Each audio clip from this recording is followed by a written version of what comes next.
అధికారంలో ఉన్నప్పుడు మనం ఒక లోపాన్ని ఎత్తి చూపెడితే దాని మీదన మన మీదన కోపం తెచ్చుకుంటారు. లేకపోతే లైట్ తీసుకుంటారు తప్పించి ఆ సమస్యని పరిష్కరిస్తే తద్వారా వాళ్ళకే మంచని అనుకోరు. జగన్ ఉన్నప్పుడు నేను మొట్టమొదటి కరెంటు బిల్లుల సమస్యని నేనే ప్రస్తావించా. కరెంటు బిల్లులు అడ్డదిడ్డంగా పెంచేస్తున్నారు. ఇంతకుముందు ఎంత వాడతామో అంతే వాడుతున్నాము. కానీ బిల్లు మాత్రం చూస్తే దారుణంగా దోచేస్తున్నారు. ఇక వాణిజ్య అవసరాల కరెంట్ అయితే గనక అరాచకంగా ఉంది. చెక్ చేసుకోండి అక్కడ విద్యుత్ శాఖలో మీకు వ్యతిరేకులు ఉంటారు. తెలుగుదేశం అనుకూలురు అనేక మంది అపాయింట్మెంట్ అయ్యి ఉన్నారు. వాళ్ళు కావాలని దోస్తున్నారేమో చెక్ చేసుకోండి అని చెప్పా. వినలా. ఈవెన్ నేను కొంతమంది అధికార యంత్రాంగంతో కూడా మాట్లాడితే అధికార పక్షం వాళ్ళతో కూడా మాట్లాడితే ఏమోనండి మాకు తెలియదు అన్నారు. ఈవెన్ విద్యుత్ శాఖకు సంబంధించిన ఉద్యోగులే నాకు చెప్పారండి ఇందులో తేడా ఏదో జరుగుతుందని చెక్ చేసుకోండి అంటే పట్టించుకోలే. సీన్ కట్ చేస్తే నిలువునా దోచుకున్నారు. ఆ ఇంపాక్ట్ ఎందుకు జరిగింది అన్నది అప్పుడు జగన్ కనిపెట్టలే. ఇప్పుడు వీళ్ళు కనిపెట్టారు. ఇప్పుడు ఆ డబ్బులు వెనక్కి ఇవ్వమని చెప్పి ఏపీఆర్సీ ఆదేశించి దాంతో జగన్ టైంలో మన దగ్గర బాధిన ఎక్కువ బిల్లుల్ని ఇప్పుడు అడ్జస్ట్మెంట్ చేయడం ద్వారా తగ్గిస్తారట. ఇది చాలా కీలకమైనటువంటి అంశం. వాణిజ్య కనెక్షన్ల ఎల్టీ విద్యుత్ వినియోగదారులకి అధికంగా వస్తున్న బిల్లుల మీద రాష్ట్ర విద్యుత్ నియంత్రణ మండలి ఏపీఆర్సీ కీలక ఆదేశాలు ఇచ్చింది.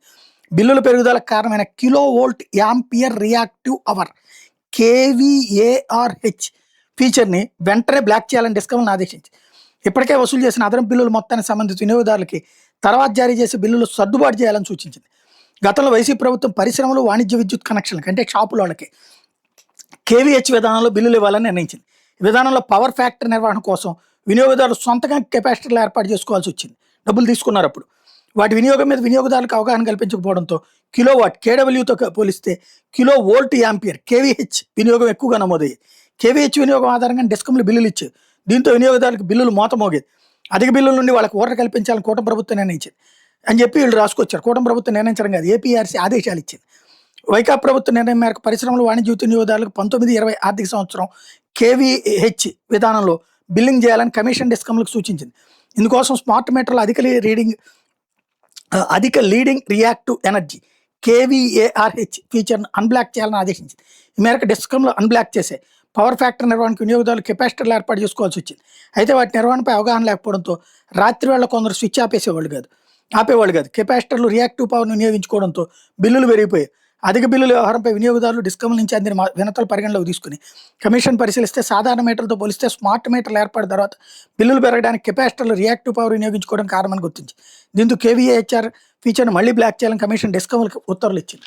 ఇప్పుడు బ్లాక్ చేయడంతో పాటు అప్పుడు వసూలు చేసిన డబ్బులు వెనక్కి ఇవ్వమంది. దాంతో బిల్లులు నెక్స్ట్ బిల్లుల్లో అడ్జస్ట్ చేయమని ఇప్పుడు చేస్తారు. రేపమాప ఇప్పుడు ఈ వార్తని జనరల్గా లోపల పేజీల్లోకి చిన్న ముక్కగా వేశారు. రేపమాప ఏం చెప్తారంటే చంద్రబాబు గారు నేను విద్యుత్ సంస్కరణ తీసుకొచ్చాను అందువల్లనే మీకు డబ్బులు వెనక్కిస్తున్నామని చెప్తారు. ఇక్కడ విద్యుత్ సంస్కరణ తీసుకురావడం కాదు, ఏపీఈఆర్సీ ఆదేశాలు ఇచ్చింది. తప్పు విద్యుత్ శాఖ చేసింది. ఆ రోజు జగన్ పట్టించుకోపోవడం ఇప్పుడు వీళ్ళకి అదృష్టం. ఎవడు పెంచాడు అన్నది గుర్తుపెట్టుకుంటారు, ఎవరు తగ్గించారు అన్నది గుర్తుపెట్టుకుంటారు. ఈ కేవీపీహెచ్లా కేవీహెచ్లా కేఎంహెచ్లా ఇవన్నీ జనాలకు అనవసరం.